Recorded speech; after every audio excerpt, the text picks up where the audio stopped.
ताबीरिबा अमदि मिदेंग ताबीरिबा खुदिंगमकपु अहानबा मक्तदा अकोंग चानबा थोकसोमना इकाई खुमनजबग लोइनना चैनल असिना पुमनमकपु तारामना ओक्चरी ngasisu amuk hana channel asina pumnamakkidamak thorang tawdun pujarikliba film asigi maming Jersey film asi 2019 ge 19 April da release tawkiba sport drama hairiba category asigi manung chanba film ni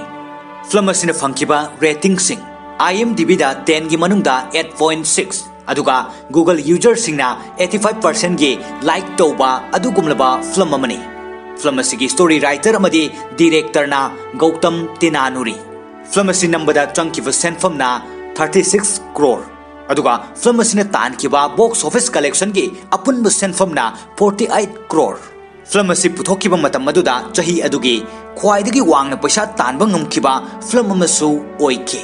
aduga film asi 2019 ge best Telugu film amasuni aduga film asina tongan ba award kaya amasu phangkibaga loinana International Indian Toronto Film Festival da 2020 chahi adugi oina August thada utki film asida lead role oina saktam langliba sing kharadang pallabada Arjun gi saktam da Nani aduga Arjun gi nupi Sara gi saktam dana Shraddha Srinath aduga wafam amana hariba Telugu film asi nauna Bollywood ta remake tawduna same saba pumboi loiraga 2021 chahi adugi 31st December da release tawnana ba thorang pumba loirudabani adubo kariguma khudong chadaba kharadagi hana schedule tawruraba numit aduda miyamda release tawbadi ngamkhidre adumakpo remake Bollywood film asimasu athubada soidanamaki release tawraklagani Bollywood film aduda lead role lawribana yamna maming leiraba Kabir Singh hairiba film adugi hero Shahid Kapoor ne masiga loinana ngasi miyamdu khudol tamjagadoriba Jersey hairiba Telugu film asigi explanation asi haibong makhongdagi aigi marup Akbarna Manipuri da translate tawduna ithok pirakpani masigi damakta aigi marupo ikai khumnajabaga loinana pumnamakpusu amukka na ikai khumnajarga hojik film asigi wari paringda pumnamaki pukning chingsinjari film asigi ahanba sindu ulibasi 2019 New York tani Metro train station amada nupa amana train dagi kumthaduna city book store tamna laktuna book store aduda changlakhi maduda mahakna store adugi class ki thong aduda notice ama thelamba uki maduda best sellers of the month haiduna irami aduga makhada ahanba number 1 da Jersey haina iramba uki aduga nupa aduna store manungda changlaktuna Jersey haiba lairik adu lawduna counter da changlakhi nupa aduna counter da famliba nupi aduda hairiba lairik adu launanaba pirami aduda counter da famliba nupi aduna hairi chahi yankhai gi mamangdagi aina dukan se tawrakpani adubo masigi lairik asida lairiba diman asigumna amukta laikhidri lairik asida karamba wari iribano lakpa khuding makna wang asitani hangnariba aduga hujikte masina aroibi stokni makha tana nupa adun hairi sigi lairik asi asuki matik yonba yamna dima laiba lairik oire tanja aduda store aduda nupi ani changlaktuna lairik adu thirami aduga fangdrabada counter da hanglai Jersey haiba lairik tu yaudrabra counter da family nupi aduna khumlai oh sorry aroiba copy ni yoliba sina nupi ani dugi manungda amana hairi lairik aduda karibu yauribano mamanabi amaduna amuk khumlai ngasi fawbada khwaidagi success oiba story amani nupa amagi wari ni mahakna maithirabu matungdasu masana maithiba adu accept tawkhide mahak ado aikhoi khudingmaki inspiration ni aidi mahak to aigi idol ni nupa aduna makhoi anigi wari adu taraga nupi ani adugi matungda inaraktuna hairi hello karigumba mata somna lairiga si pamlabadi lobiba yagani nupi amana sauna khumlai aikhoina nangonda lairik si pami haikibra karigi itung inaraklibano marak thana nupi amana amuk khumlai adom kari hainingba leibano nupa aduna lairik aduda yekleba photo aduda makut thinduna hairi mahagase aigi apokpa ipani kari gumana khoina lairik asibu paduna mahakki maramda khanglabade ai yamna haraujagani asumna hairamlaga nupa adu laithoklaga phone da wari saki nupi ani do yengsinaraga yamna ngaklame aduga makha taraklame wow mahagase kaya da laibuk phakrabano phone da nupa aduna hairame nangi lairik ado yamna successful oire aduga loinamak yonkre phone dagi nupi aduna hairi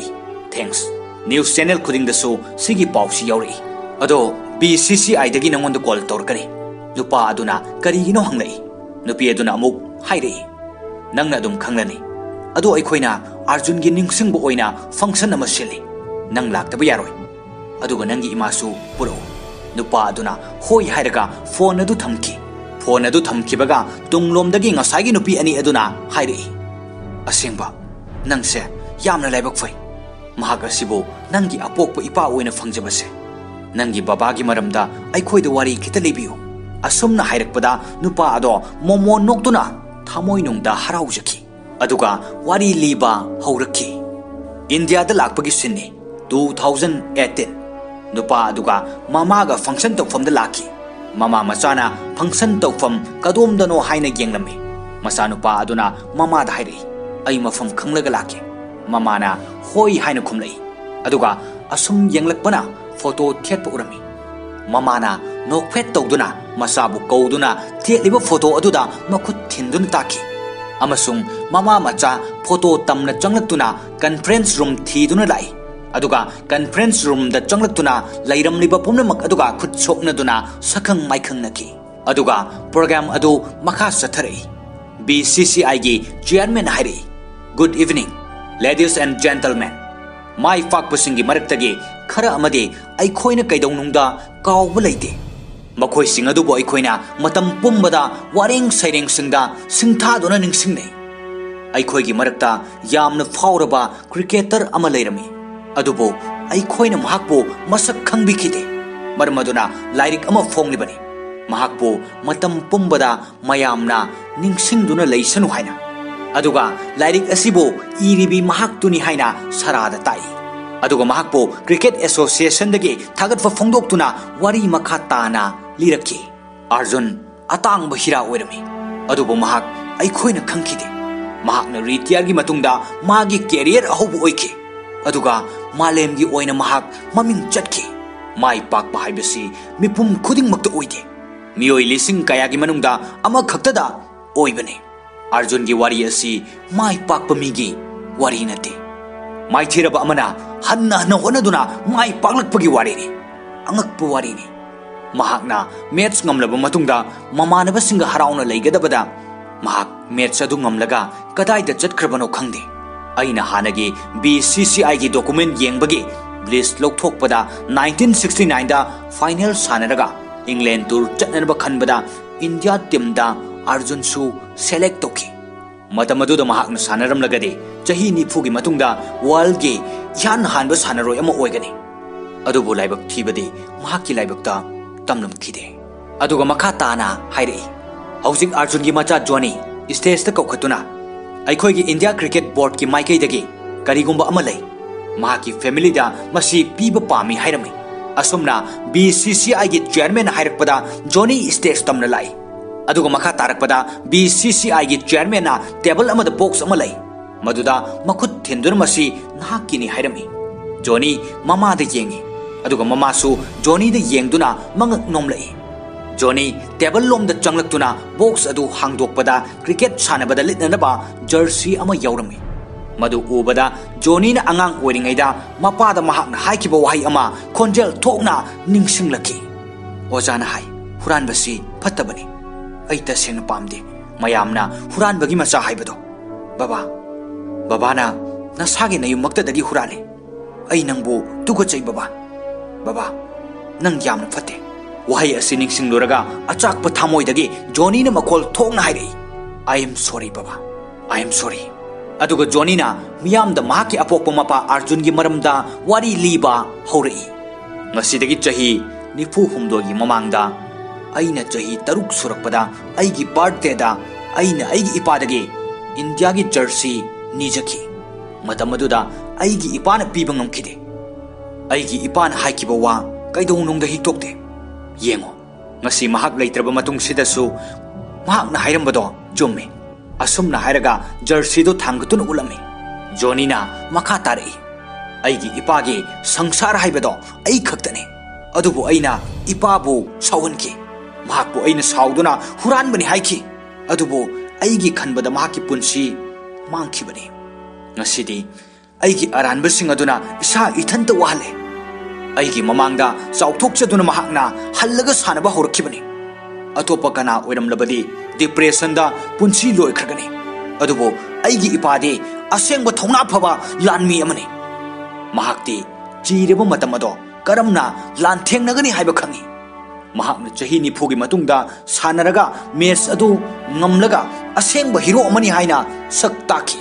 महाकी मसागे अनाब अम लैना लैना अइगी दमक्ता सानदुना Ranjit trophy लौदुना Laki अदुगा Arjun की वारी मखा सथरक्तुना flashback तो उत्पा होरई उतलिबा असि 1986 के सानबगी सिनने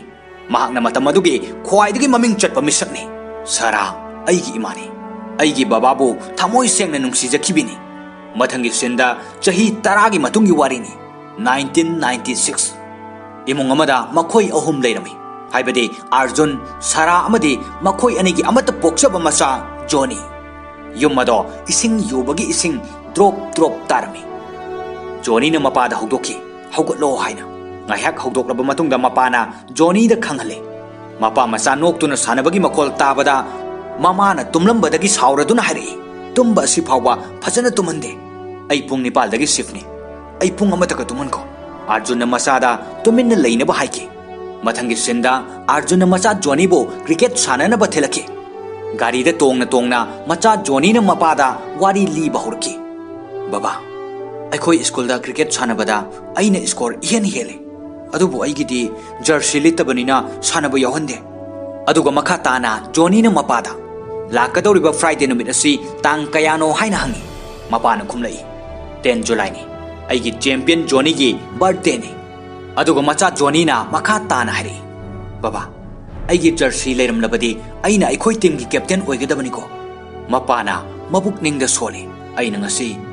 India team दा लेरमलबदी इचागी Jersey की अवाबा असि लेरमलोइदबनी वारी साना साना क्रिकेट तमफम लाल बहादुर स्टेडियम यौसिलई जोनी वाखल नुआइतना सानफम तमन चटपा होरमे तांजादुदा मपाना कौसिलगा हारे अफब सानरोइदे सानबदा पुकनिंग चंगदबनी कानाना करी सेटली हाइना कैदौनुंगदा खक येंगलोइदबनी सानबदा पुकनिंग चंगु टीम अमदा कैप्टन अदुना ख्वाइदगी हिबनते अफब लीडर अम ओइगदबनी अदुना कोच सिंगना पामबसु अफब लीडरनी वाई सिंग असि हायरगा सानब चलो हायरगा चलनकी जोनी वाखलदा नुंगाइब फाउदना तपना तपना सानफम तमना चटकी मपाना हायरी नखोंदु खरा यांग थांग सानब लोयरगा स्कूल सु चटकदबनी अदुगा लमखांगदगी बर्थडे की गिफ्ट सु लेगदौरिबनी वाई असि ताबदा जोनी माइथोंग द मोमो नोक्तुना मपागी माइकई तमना हराउना चेंसिलई अदुगा मपादा हायरमी बाबा असेंबा अइगी जर्सी लेबिगद्रा बाबाना प्रॉमिस तौख्रबनिना लैदबा यारोय करिगुंबा लैद्रबदि अइनसु लाइनसु सावगनी असुमना हायरमलगा सानफम द चेनकी मपाना वाखल खले जर्सी लैदबा यारोय दौरी अदुगा मयामना सानरिबा अदो येंगलमी अर्जुन फमलगा येंगलिबा अदुगी मनाक्तगी नुपी अमना सानरिबा अदो येंगलगा हायरमी कमन नंदु अदुगा अर्जुन द मुख हायरमी फजना सानद्रा महागसे अइगी बॉयफ्रेंड अर्जुन हायरे नंगी बॉयफ्रेंड से टेक्निकल खर वाली मखोंग से थूब वाले वहाय असि ताबदा नुपी अदो सौनिंगलमी अदुबो नायक लैबगा सानरिबा अदो आउट ओइके अदुगा नुपा अदुना नुपी अदुदा चलसी हाइदुना थोलके तांजा अदुदा क्रिकेट कोच मूर्ति अर्जुन तमना चंगसिलक्तुना कौरगा नायक वारी सानरमी अदुगा कोच अदुना अर्जुन दाहरे न्यूजीलैंड की टीम इंडिया दा लाकदौरी इंडिया गा नोंगमगी ओइबा इंटरनेशनल मैच सानद्रिङैदा हैदराबाद टीम गा चैरिटी मैच अमा सानगदौरी नंगसु यामना फकिबने अदुबो नंगदी पुमनमक थादोखरे क्लब अमगे असिस्टेंट कोच अमा वाली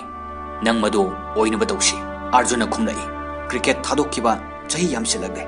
क्रिकेटर ओइबा फंगद्रगा असिस्टेंट कोच ओइबा अइ पामदे असुमना अर्जुन हायरकपदा कोच मूर्तिना मखा तारई नंग अमुक्तंगदी खलो नंगना सानफमदा थोकपदा नंगी माइथोंगदा हराउबगी ममीदो उबु फंकी असुमना हायरगा अर्जुनना हाना सेलेक्ट तौरक्तबगी सिंदा उलई सिन्नसिदा कोच मूर्तिना लाक्तुना अर्जुनदा हायरे पैसाना अमदी संगना ngमदबा लैते अहिंग अमदा लिस्ट अदो चेंज तौखरे हानगी लिस्ट अदुदा नंगसु यावखिबनी अदुबो अनौबा लिस्ट असिदा स्पोर्ट्स मिनिस्टर की मचानुपाना नंगी मफम अदो कनखरे वहाय असि तारगा अर्जुन निंग कायबगा लोइनना साउरदुना बोर्ड की मिंगसल अदुदा खुतुमना थिले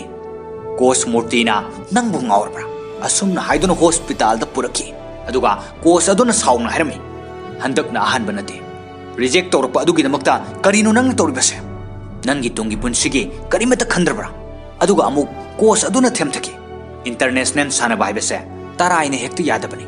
मतम खरदे चंगब ताबनी वाफम असिदा अर्जुना वाखल नुवाइदना खुमलई चही 30 सुरबनी अइगी नुपीसु प्रेग्नेंट ओइरबनी अइना सुमना मतम ngairabadi चरा हेलनी अदुना अइ मखा ताना सानरसु मखोइना रिजेक्ट अदुम तौरक्लनी कोर्स मूर्ति ने खुमलई रिजेक्ट तौरक्लसु अमुक हना होनगदबनी क्रिकेट थादोकपगी वाखल कैदोंगैदा खनगनो अर्जुन हाइरे खनब नते अइ सानबा थादोकले असुमना हाइरमलगा अर्जुन चटके अदुगा मथंगी सेंदा 1996 की वारी मखा चथरे अर्जुन मसा स्कूल दा थिन्नबा लौबो लाकपद जोनीना क्रिकेट टीम की फोटो थेलिबा अदुदा मपाबु येंगदुना लेरमे अर्जुन मसा दा हंगलई नंगना फोटो सिदा सुम येंगलिबसि करिगिनो मसा ने खुमलई बाबा फोटो सिदा बाबा ना नोकलगा यावबसे यामना फजै असुमना हाइरगा अमुक जोनीना मपादा हंगलई बाबा अखोय असेंबगी स्पोर्ट्स की दुकान दा चटकदरा अर्जुन चटकनी हाइरगा स्पोर्ट्स की पोचै फिरोन योनब दुकान दा चंगलकी अर्जुन मसादा बेट अनोब लाकपर येंगलसो हाइरगा मनुंग चंगनकी अदुगा अर्जुन काउंटर दा इंडिया की जर्सी यावरा हाइना हंगबदा काउंटर दा फमलिबा अहल अदुना यावरी हाइरे अर्जुन जर्सी की ममल हंगबदा लुपा 500 नि हाइरे अर्जुन हाइंगम तंगमदना दुकान मपुदा हाइरे हयंगसी जोनी की बर्थडे ने जर्सी की पैसा सी हंगचित फावबदा आई सोइदना थेलके अदु फावबदंगदी आई जर्सी से सोचगे मसिदा दुकान मपुना सोडन निंगतबगी हौनसा वारी मयाम अमा लिरमे तंजा अदुदा जोनी ने मपागी मनाक्ता चेंसिलक्लगा जर्सी लौरबरा हंगलक्पदा दुकान मपु अदुना जोनी ने हाइरिबा वादो लोइसिलक्पगा खुमलई जोनी नंगी साइज की जर्सी याउद्रे आई मथंग सोइदना पुरक्लगे असुमना हाइरगा सचिन तेंदुलकर की फोटो अमा बर्थडे की गिफ्ट नि हाइदुना पिरमे जोनी फोटो दो पाइरगा हराउना दुकानदगी हलकी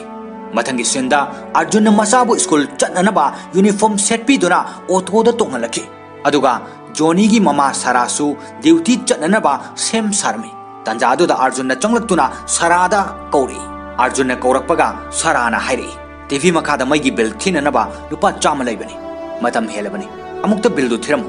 अर्जुन सरादा हाइरे जोनी की बर्थडे की गिफ्ट लैननबा पैसा पामी सराना कयानो हंगलई अर्जुन अमुक खुमी रुपा 500 नि सराना अर्जुन येंगलगा पाउखुम पिरक्ते अदुगा सराना अर्जुन लॉयर की मनाक्ता चलुरब्रा हाइना हंगलई अर्जुन चलुद्री हाइना खुमलक्पदा सराना मखा ताना हाइरे युमद करी तौदुना चटप संद्रिबनो नुमित चुप्पा टीवी दा क्रिकेट येंगलगा चुरुप थक्लगा नसा सोलिबा नत्रा अर्जुन सरागी वादु तादना अमुक सरादा लुपा 500 पिरौ हाइबदा सराना लैते हाइरे अर्जुन आइसु खंगी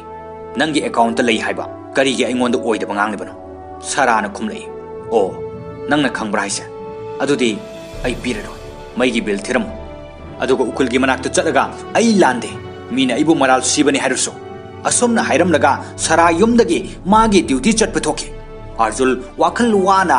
लुपा 500 की खनबदा वारदुना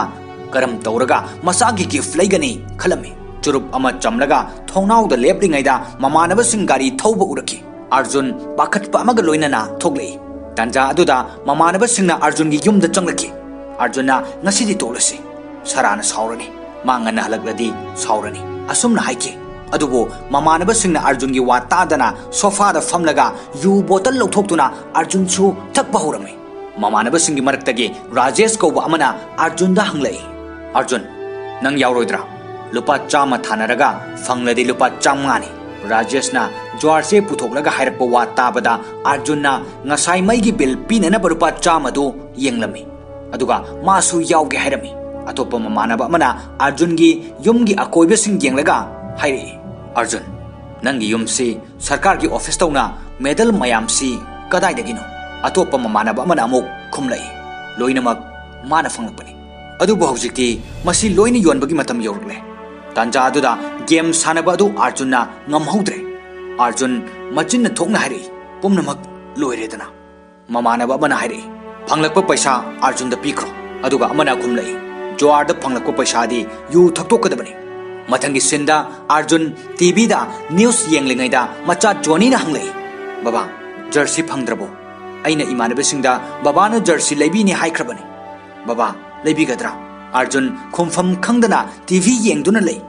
जोनी ने मपागी ममांगदा लेपलगा अमुका हंगलई बाबा आई जर्सी पामी जर्सी लेबिगद्रा अर्जुन ने जोनी दा ममाइदा करीनो तैरिबदो असुमना हायरगा मपा मचा फागी तौनदुना जर्सी पीगनी हायरदी पीगनी असुमना हायरमी सरा चाखुम द चाक थोंगे अर्जुन ने सरादा जोनी की जर्सी लेननब पैसा अमुका हायरमी सराना अर्जुन की वातादना अर्जुन दा हंगलई उकिल की मनाक्ता चलुरबरा मैगी बिल थीखरबरा अर्जुन खुमफम खंखिदे सरा साउनिंगबगा लोइनना ग्यासदगी असाब इसिंग थांगथबदा हैदोखि अदुगा अर्जुनना मनाक्ता पाखन्न चंगलकबदा सराना हायरे असुक यामना थौसाद्रिबस करिगिनो हौसिक अखोइगी लेरिबा फिवमसी खंगलिबा नत्रा था अहुम सुरबनी युमगी भरा पीदबा अदुगा मीगिना पैसा मयाम अमा तोलिबनी मथंग थादा जोनीगी स्कूल फीस सु पीगदबनी करिगिनो नंगना असुक यामना थौसाद्रिबा सिबो असुमना हायरमलगा सरा साउदुना थोखि अदुगा तंजा अदुदा अमुक जोनीना मपादा अंकल अमा लागलगा मैगी फ्यूज लौथोकलगा चटख्रे हायना तमलमी अर्जुन जोनीदा उपाय लेतना कैंडल चमखची हायरगा थोखि अर्जुन मसा मथंता सराना तुम्लिब मनाक्ता येंगलगा हायरमी पुमनमक्से अइना मरम ओइरगा नंबु कयादा वहलबनो अइ नंबु वहलोय अइखोय हानगुमना अमुक सोयदना नुंगाइरकिनी नंसु थाबक अमता सोलोय नंबु नुंगाइना थमगनी अइना वासक्तुना हायरि अइ नंबु थमोय सेंगना नुंसि सरा नहाक याउदना अइ हिंबा ngamलोय असुमना हायरमलगा अर्जुन सरागी मनाक्तगी थोखि सरा तुम्ब सारगा लेरमी अर्जुन थोक्रब मतुंगदा सरा ममित पांगथोरक्तुना हाना मखोय अनिगी नुंसिनरमबगी मतमदो निंगसिंगलखि मतमदो 1986 की मतमनी अर्जुन कोचना बैटिंग तौननब थिनरे अर्जुन की ममानब मना अर्जुन अमदी सरा उनरिब मफम तमना चंगलक्तुना अर्जुन बु कौखि अर्जुन सरा अमदी ममानब मखोय अहुम कोच की मनाक्ता लाकपदा क्रिकेट सानरोय खरना अर्जुन अमदी सरागी मतंगदा करेमनदुना वारी लिनरी तंजा अदुदा अर्जुनना तुंगलोमदगी कौरी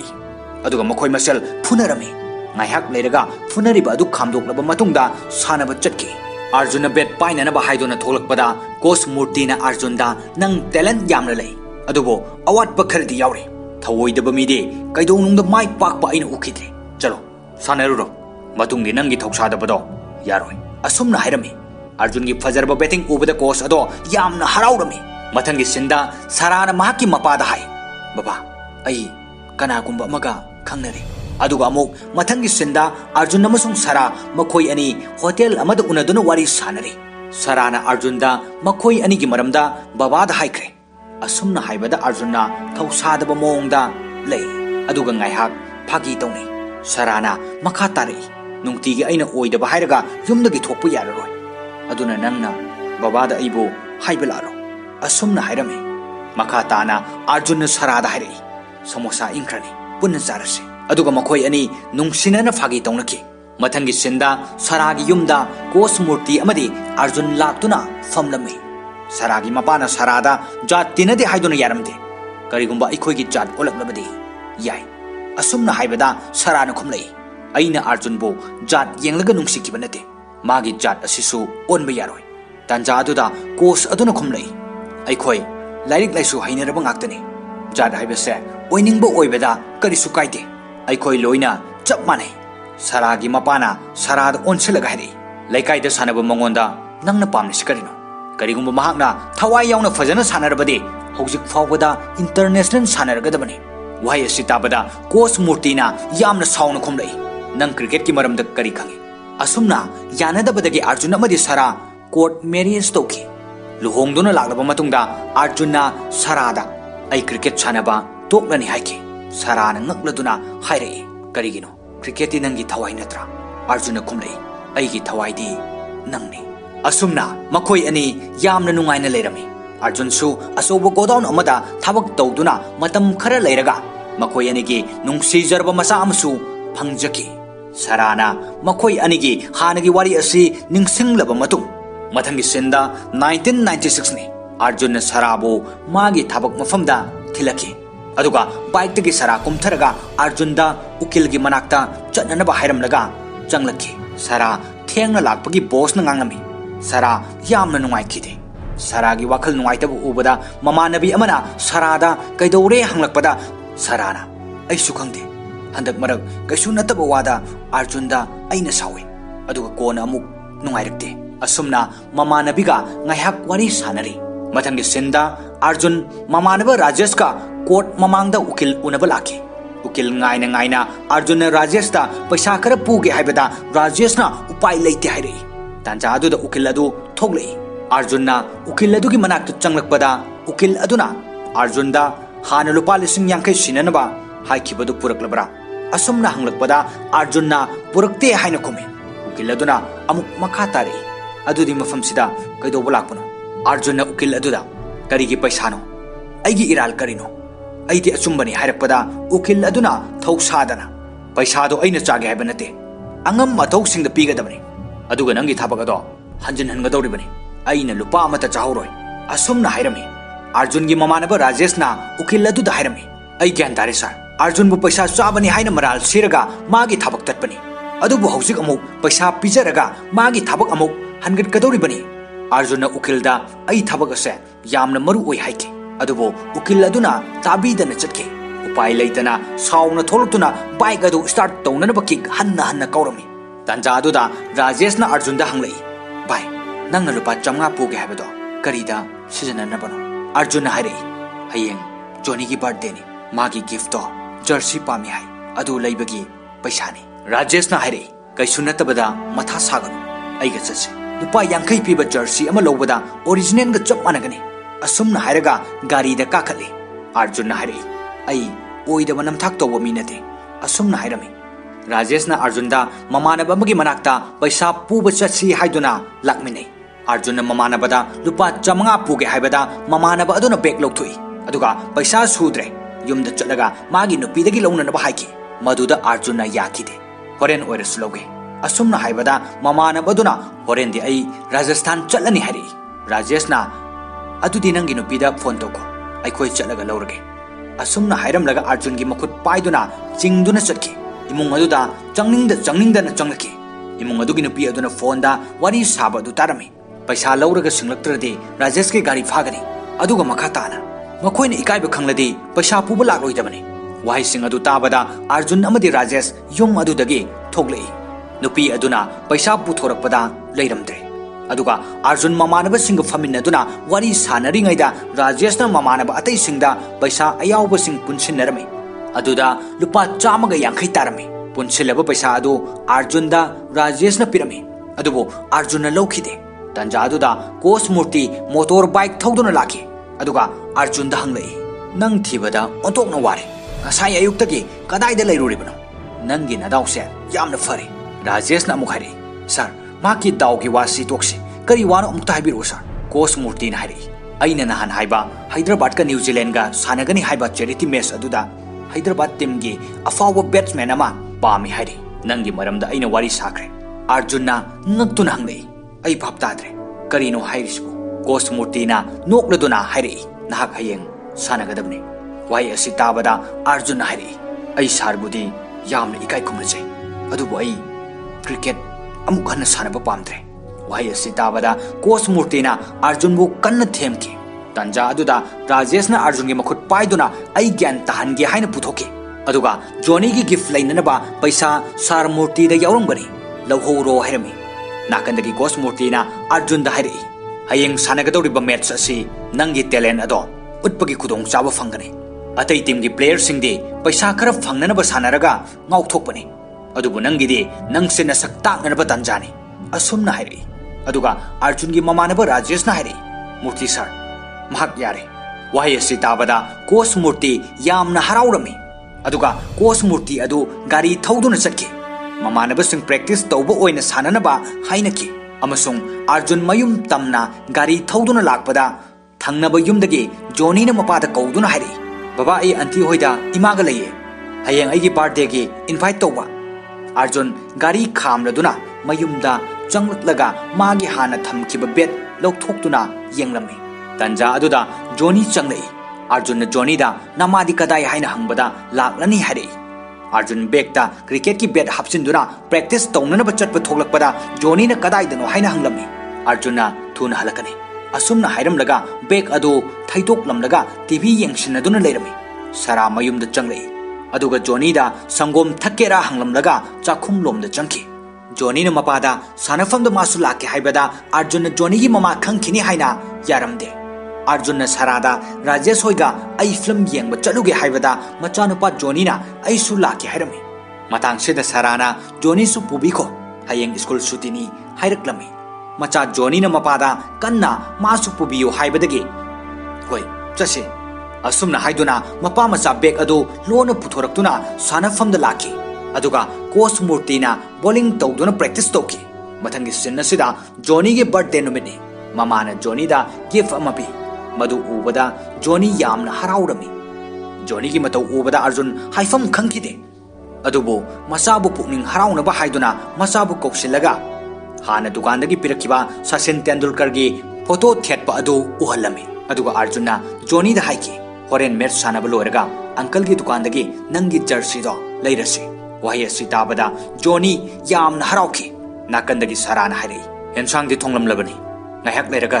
चाक थोंगलो असुमना हाइरमलगा ड्यूटी चटप थोखरे मथंगी सिंदा हैदराबाद अमदी न्यूजीलैंड टीम अनिना सानगदब मफम अदुदा कोच मूर्ति ngaiduna लेरमे अमसुंग अर्जुन सु ममानबसिंगा चंगलकी कोच मूर्तिना अर्जुनदा नंदू हरिबसी क्लब की बेस्ट बैट्समैन हाइना मसक ताके अदुगा नंदूदसु कोच मूर्तिना अर्जुनबो मसक ताके अदुबो नंदूना मसक खंगदे हाइरई कोच मूर्तिना मखा ताना हाइरई अर्जुन अखोइगे क्लब की फ्यूचर असिस्टेंट कोच ओइरनी वाफम सिद नंदूना करेमनब मिनोक लोइनना यामना फब प्लेयर ओइरगा नहानदगी कदाइदा लेरुरिबनो असुमना हंगदुना करेमनकी असुमना मैच अदु हौरमी टीम मनिगी टॉस तबो मतमदा न्यूजीलैंड ना बैटिंग अहानब खलदुना सानब हौरई न्यूजीलैंड की टीम ना यामना फजना सानदुना रन 438 लौदुना मथंग हैदराबाद टीम ना अमुक बैटिंग तौननब सेम साकी हैदराबाद क्लब की कोच मूर्ति सारना अर्जुन बु अहान बैटिंग तौननबा हाइबदा क्लब अदुगी कोचना याखिदे असुमना मखा ताना सानरकपना प्लेयर आउट ओइब खुदिंगे मूर्ति सारना अर्जुन बु बैटिंग तौननबा हाइजकी अदुबो क्लब अदुगी कोचना याखिदे अदुबो अरोइबददी अर्जुन बैटिंग तौननबा हाइके अमसुंग अर्जुन थोलक्तुना अहानबदा चारी लौदुना सानरई मथंगी बॉलदसु चारी लौखे अदुगा अहुम सुब बॉलदा सोका लौदुना यामना फजना सानके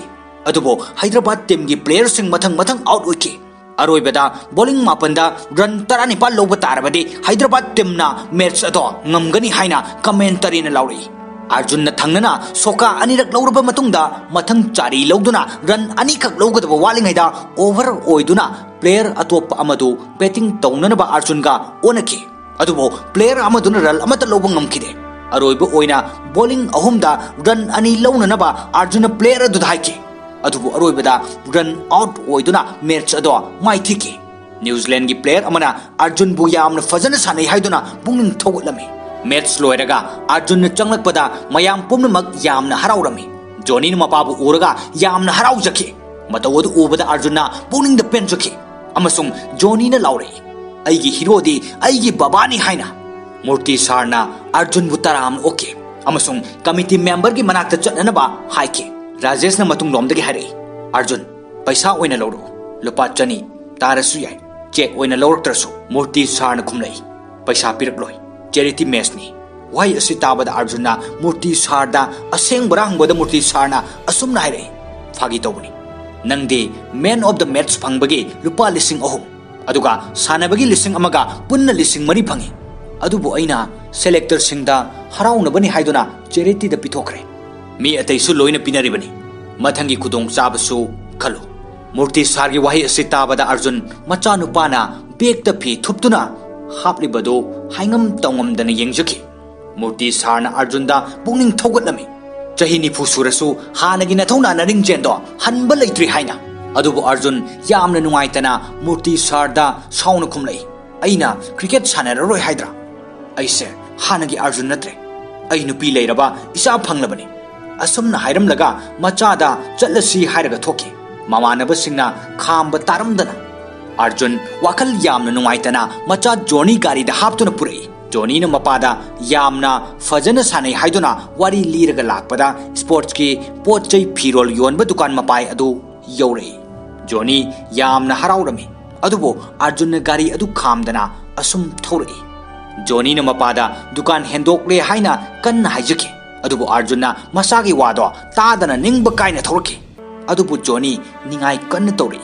मयुम यौरगा गाड़ी खामलबा अदुदा जोनी न निंगाई तौबा अदुदा अर्जुन न जोनी की ममाइदा खुपांगना थाके जोनी तुमिन्ना लेके अर्जुन न मसाबो यामना नुंगाइतने यंकी साराना मयुमदा जोनी की बर्थडे यावबगी मी मयाम लाकपगी सिल्लांगलमे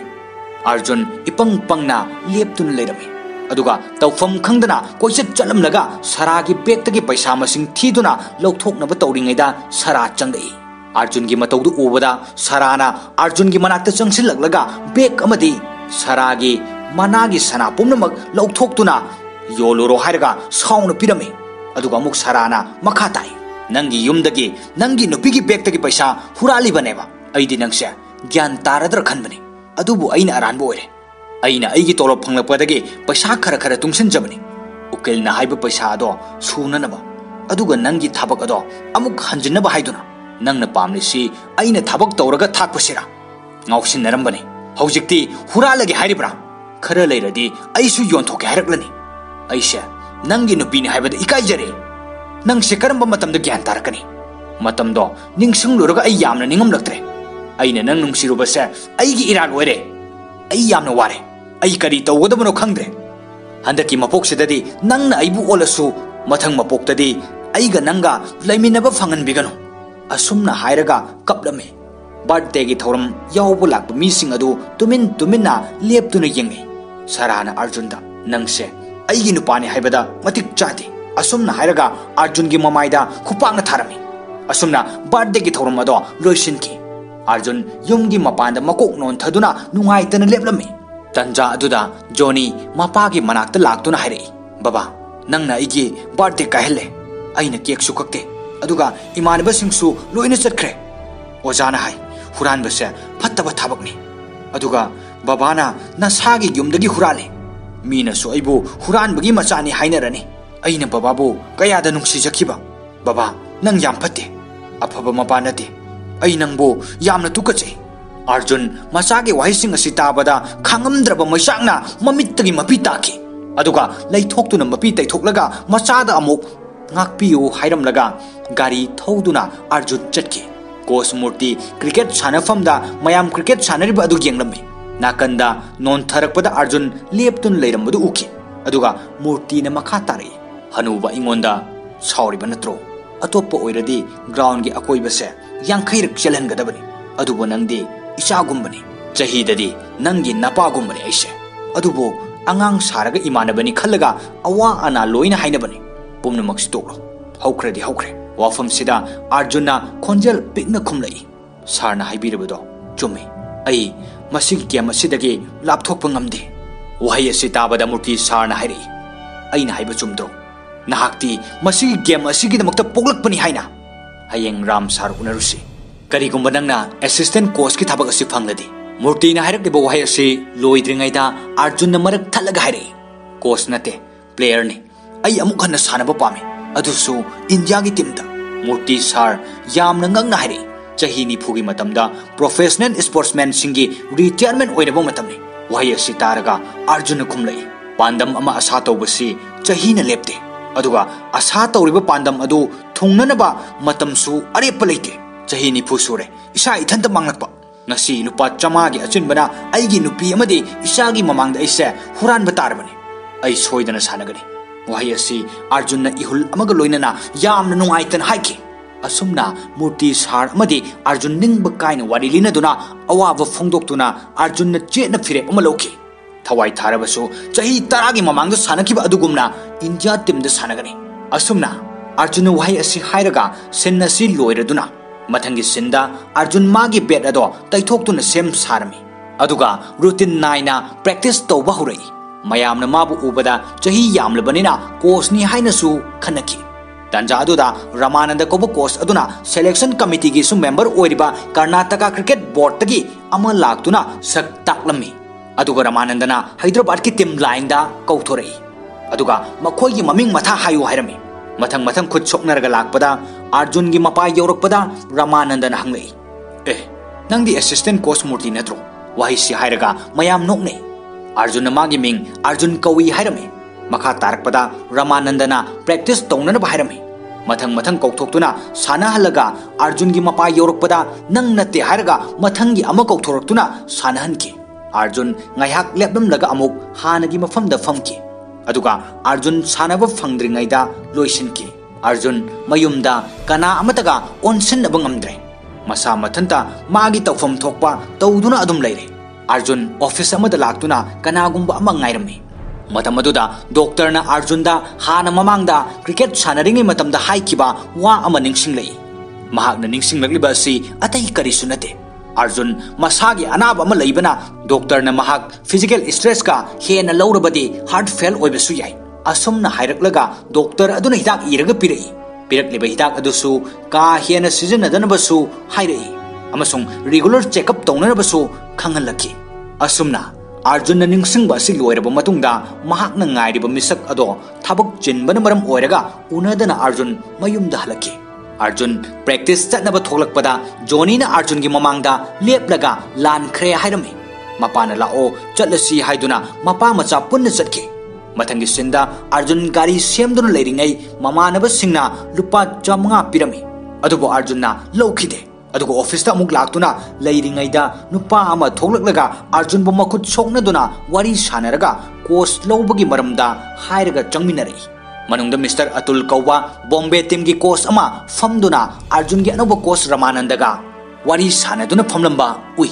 अदुगा नुपा अदुना अर्जुन बो मयामदा सक ताकलमी अर्जुन से अखोई मयामगा थबक पुल्लने असिस्टेंट कोच ओइना अर्जुन खुमलई कोच ओइना नते सर प्लेयर ओइनाने नुपा अदु नकलमे अर्जुन की वा ताबदा बॉम्बे टीम की कोच मिस्टर अतुलना अर्जुन दि यंगलमे अदुगा मथंगी सिंदा मिस्टर अतुल अमदी कोच रमानंदा पुन्न कॉन्फ्रेंस रूम दा अर्जुन की हाना सानकिबा वीडियो यंगलमे अदुगा रमानंदना मिस्टर अतुल दाहरे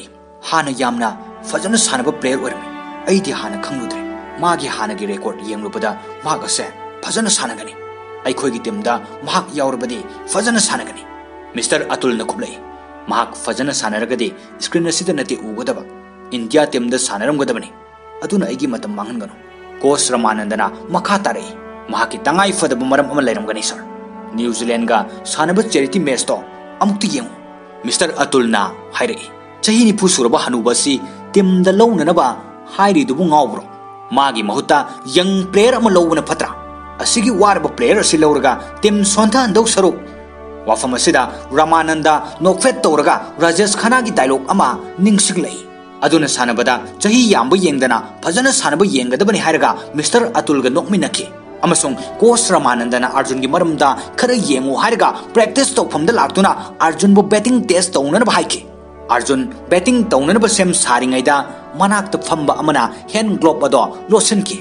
अर्जुनना ग्लोव अदु थीब फंगद्रबदा थंगनब प्लेयर अदुदा हैंड ग्लोव अमुक्ता वाइगी हायरुबदा यारखिते तंजा अदुदा मिस्टर अतुलना मतम लैत्रे थुना लाओ हायरखि अदुगा अर्जुन ग्लोव अमा याउदना चंगलै मधु उबदा मिस्टर अतुलना ग्लोव अमदि कदाइदा लैखरबगे हाइन हंगलै अर्जुन हाइके सर असिदा थंबने अदुबु थीब फंगद्रे मिस्टर अतुलना साउना हाइरि फागिरा तौरिसे चटख्रो चलो असुमना हाइरमलगा चटके मथंगी सिंदा कैंटीन दा मयाम चाक चानरी अदुगा अर्जुन की ग्लोव लोचन प्लेयर सिंह फमिनरगा ग्लोव लोचन बगी मरमदा वारी सानरगा नोक्तुना वारी लिनब अदो अर्जुन न ताबदगी सावरदुना प्लेयर अदुगी फुरित फायरदुना चिंखतलगा हायरमे नंगना इगी ग्लोव खक्तनी लौब ngamgदबा अइगी खुबाकी मई असिदी लौब ngamloi करिगुम मतुंगदा असिगुम थाबग असि तौरबदी अफब ओइरोय तंजा असिदा मूर्ति सार चंगलक्तुना खामदोई अदुगा सावरमे मथंगी सिंदा अर्जुन स्टेडियम दा मथंत फमलिङैदा मूर्ति सार लाक्तुना मैगजीन अमा पुरकलगा पिरमे अदुगा हाय नंगी मरमदा मयामना यामना थागतनरी असुमना हायरमलगा चटके अर्जुनना मूर्ति सार की मतुंगदा मैगजीन अदु पायरगा तानरखि अदुगा मूर्ति सार हायरि हंदकी रणजी ट्रॉफी असिगी मरमदा हैदराबाद टीम यामना सीरियस ओइरे मिस्टर अतुलगा रमानंदगा मखोय अनीना ख्वाइदगी फब प्लेयर 35 लखुटख्रे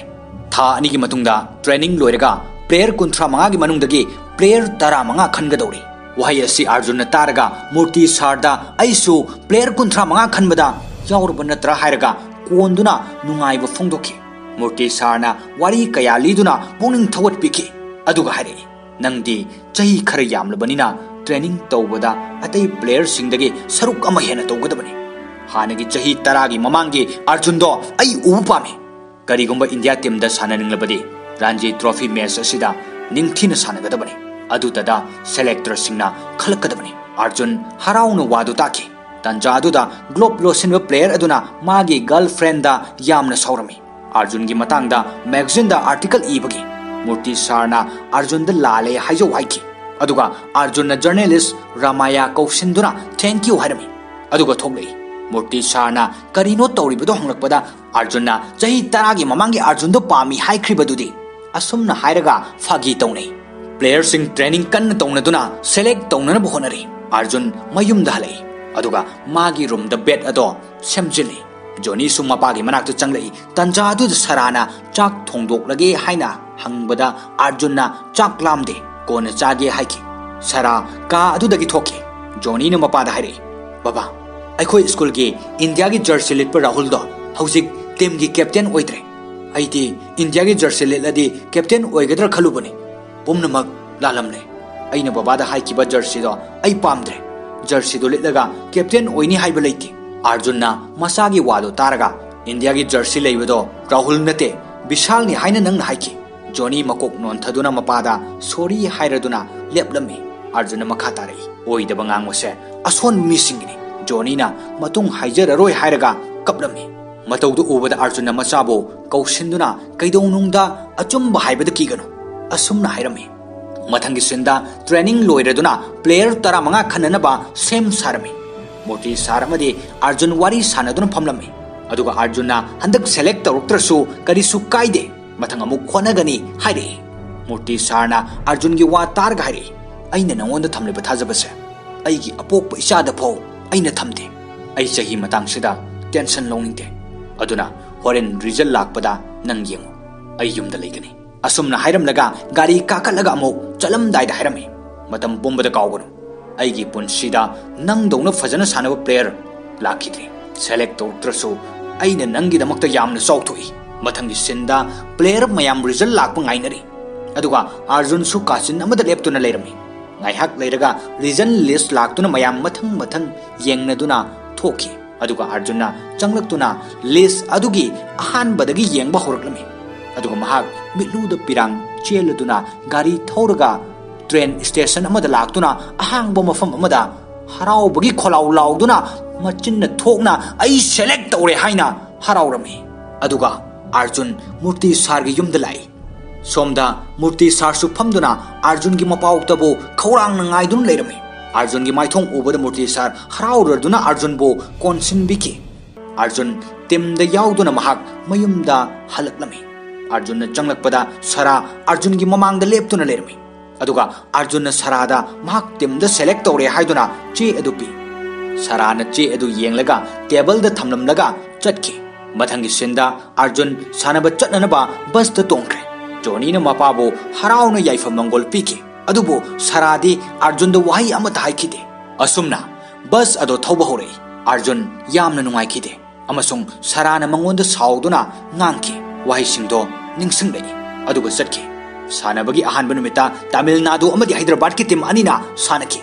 हैदराबादना अहानबा बैटिंग तोखे अदुबो हैदराबाद की आउट ओइबा होरकपदा मिस्टर अतुलना अर्जुन द येंगलगा मथंग बैटिंग तौननबा हाइके अदुगा मिस्टर अतुल हौकुटलगा अर्जुन द रन लौरसु लौदरसु लोइबा फाउ सानो आउट ओहिनगनो हाइके असुमना अर्जुन बैटिंग तौननबा थोलकी अदुबो अहानबदा बॉल अदो बाउंडरी मपानदा थोमदुना सोका लौके असुमना मथंगदसु सोका लौके मथंग लौदुना सेंचुरी लौदुना मयामना माकबु यामना थागनकी मथंगी सानबा नुमितसु अर्जुन सेंचुरी लौदुना तोंगान तोंगान पाउसे सिंगदा अर्जुन की पाउ असी यावरकी असुमना मैच कया माई पाक्तुना मकोई मसेल हराउब फोंदोकनकी अदुबो अर्जुन दी माना मचागी पीबा ngamhौद्रबा जर्सी दो निंगसिंगलगा नुंगाइरमदे अर्जुनना STD दगी सरागी थाबक मफमदा फोन तौरई अदुबो सराना nganglakpa khonjal targa अर्जुन माकी चिनबाल दगी वाई अमता हाइदोकबा ngamdana फोन अदु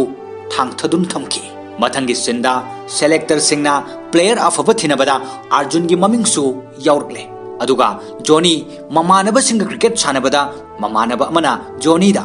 मपा खबरदा यावरी हाइरकपदा जोनी यामना हराउजकी असुमना हैदराबाद टूर्नामेंट अदो ngमदुना लीग चंगदुना अर्जुन मयुमदा हलै अदुगा युमगी थाबक सुदुना मतेंग पांगलमलगा प्रैक्टिस सु तौरमी अर्जुनना जर्नलिस्ट रमायादा सरागी मतंग वारी लिरमी अर्जुनना जर्नलिस्ट रमायादा सरागी मतंग वारी लिरमी सराना महकपो सपोर्ट तौबिरकपना ngasi सानरिबनी हाइना असुमना अर्जुन बो मयामन यामन पामनबा प्लेयर अमा ओइरमी अर्जुन डॉक्टर न तोइन सिजनगनो हाइबा हिदाक अदो चारग प्रैक्टिस तौरमी अदुगा टूर्नामेंट अदुदा महकना सेंचुरी कया लौदुना सानरमी अमसुंग टूर्नामेंट अदुगी सेमी फाइनल चंगलदुना मदुगी हराउब फोंदोकनकी अर्जुनना स्टेडियम दगी थोगलकपदा सरा लेपतुना लेरमी अर्जुनना सरादा आई ड्रेस चेंज तौरके मपान थोकलुसी हायरगा मखोय अनि होटल अमदा फमिनरमी अर्जुनना सरादा मफम असी खंगलिबरा हाइना हंगलकपदा सराना खुमलई खंगी टेबल अदुसु काउद्रे अइबु अमुक्ता ngakpiyo aina lankiba ngaktani aina nangbu yamna wankhre wahi asi taraga arjunna saragi makhut paiduna karisu kaide hain hairi sarana amuk makha tare aikhoi gi punsida amuk hana awaba lehlagumsi nungai yai phana leirasi hayeng aigi baba lakani lupa lising yankhai do lawraga ukil gi mamaida langsilaga aikhoi ani changduna honasi ai ithanta yamna ware ai hana gi punsi mahing do पामे वही असी ताबदा अर्जुन सरादा मपादगी पैसा लौरब्रा हंगलई सराना खुमलई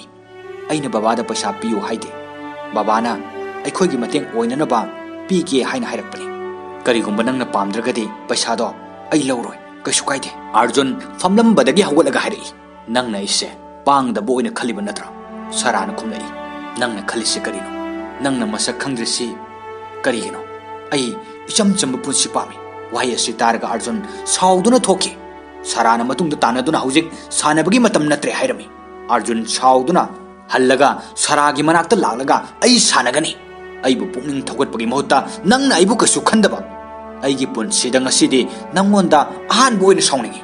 असुमना हाइरमलगा अर्जुन चटके मथंगी सेंदा दिल्ली अमदी हैदराबाद अनिगी semi final match असिदा अर्जुनना यामना निंगथीजना सानरी अदुगा रन चेंब मतमदा वारदुना अर्जुन नोंथकी अदुबो अर्जुन मागे नुंगाइतब अदु खंगदुना मैच अदो लोइसिनकी असुमना अर्जुनना रणजी ट्रॉफी टूर्नामेंटा ख्वाइदगी रन यामना लौबा प्लेयर अमा ओइके मथंगी सिंदा हॉस्पिटल दा अर्जुन मूर्ति सारगा लोइनन लाक्तुना मसा येंकी डॉक्टरना अर्जुन बो था अनि पोथादुना लैनना बाहिरके सरा हॉस्पिटल दा लाक्तुना अर्जुन दा येंगलमे तंजादुदा मूर्ति सारना डॉक्टर दा मथंग थादा रणजी ट्रॉफी टूर्नामेंट लई अदो सानब यागद्रा हंगलमी हंगलेबा अदो सराना तारदुना महाकना ओइना खुमलई मागी लैरिबा कंडीशन असिदा सानदबदी याद्रबा मूर्ति सारना हाइरे कैसु खलुनो कैसु लुबा नतेदा हयेंग हंगसित फखरनी फाइनल सानबदा सेलेक्टर सिंह येंगदौरिबनी अदुना अर्जुन सानरबदी मागी चांस यामना वांगनी सराना अमुक हाइरे हौगतपा फावबा निंगथीना ngमदना लैरिबा असिदा कमदौना मथंग साननबा खलिबनो अर्जुन सरादा वा अदो मखा तादनबा हाइरकपदा सराना याखिदे अदुगा मखा तारई डॉक्टर हाइबा टेस्ट अदो तौननबा पैसा लैत्रे अइगी मथंगी तोलब फंगबा ngaikidौरिनी अदुना मंगोंदा ओइरोइदबा मंगलान मंगहनबिगनो असुमना हाइरमलगा सरा अर्जुनगी मनाक्ता चंगलकलगा हाइरई नंग अइ अमदी जोनी पाम्ब्रा नत्रगा क्रिकेट पाम्ब्रा अपाम्बा मखलो क्रिकेट सानबगी ओइरदे अइगा जोनीगागी वाखल काउक्रो अपाम्बा मखलो असुमना हाइरमलगा सरा साउदुना चटकी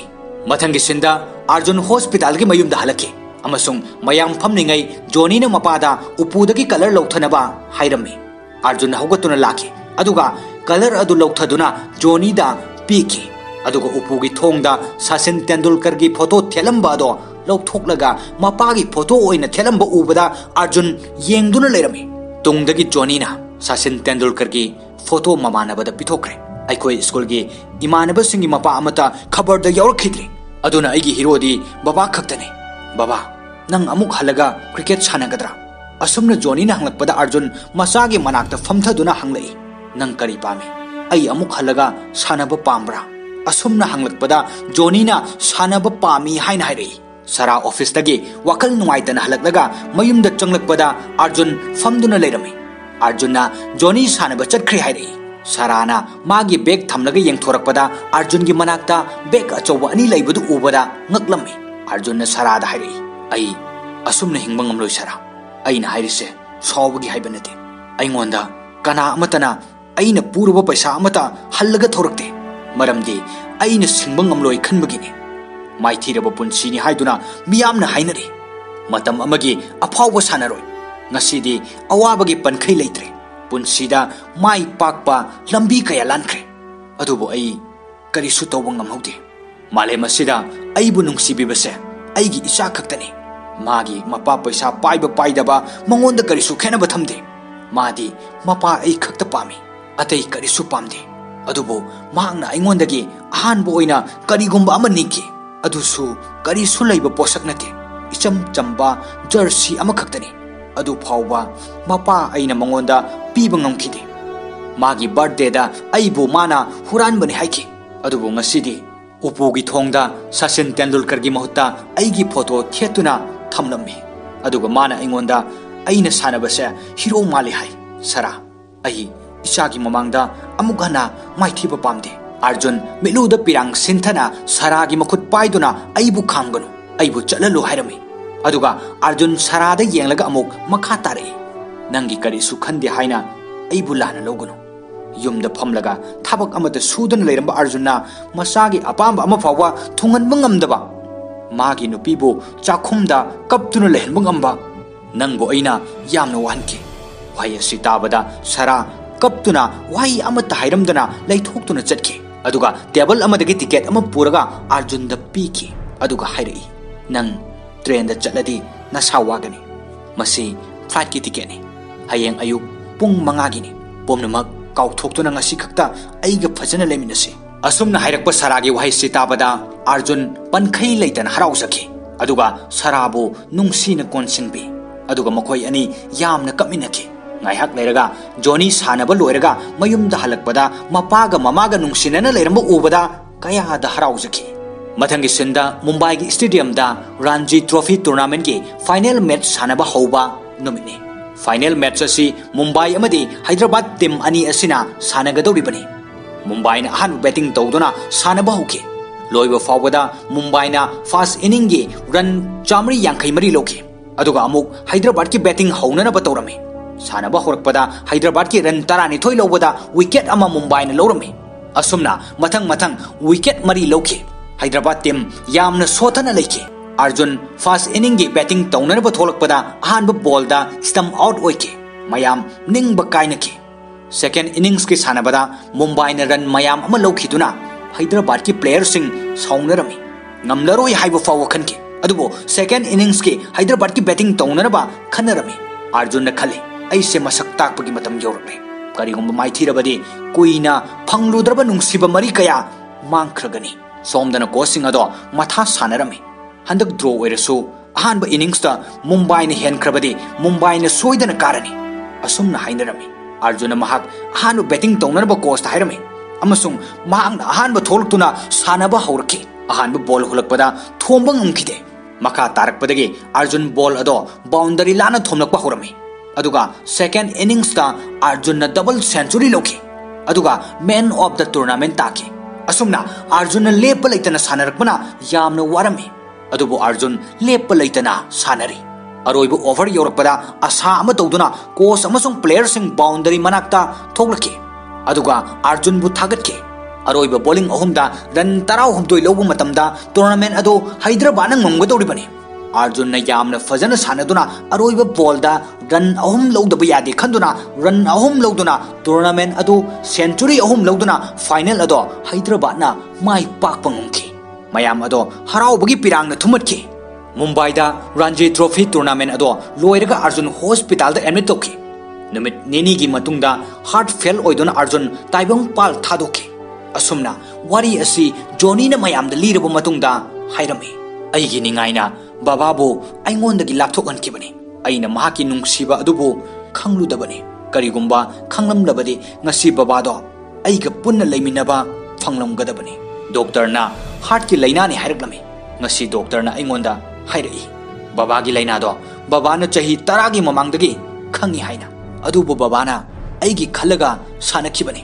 बाबा ना चाही 30 सुरकपदा क्रिकेट तोखिबगी मरमसु लाइना असिगिदमक्तनी